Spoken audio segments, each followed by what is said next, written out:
تاني برضو في نقطة مهمة وهي توقعنا من المرض، ان احنا هنا الناس ما ده فصام، ف هو بقى احسن نخبيه، واحسن ما حدش يعرف ان احنا عندنا مريض فصام، واحسن ان ما حدش يحس ان هو موجود، بدل ما نتفضح وبدل ما كذا. النقطة التانية، احنا مش متوقعين منه حاجة، لا امم عايزينه يشتغل ولا عايزينه يتجوز ولا عايزينه يعيش. امم ده بيزود يعني الجزء الاجتماعي زي ما انت قلت، اللي هو بيخلي ان الواحد لا والله ما ملوش لازمه بقى.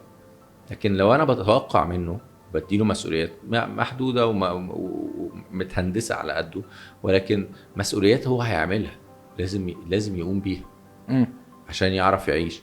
ده بيحسن جدا التعامل بتاع المريض، وبيخليه ان هو لا، انا عندي فرصه ان انا اعيش، عندي فرصه ان انا اعمل حاجات في حياتي، مش امم ان انا وحياتي وقفت وانتهيت.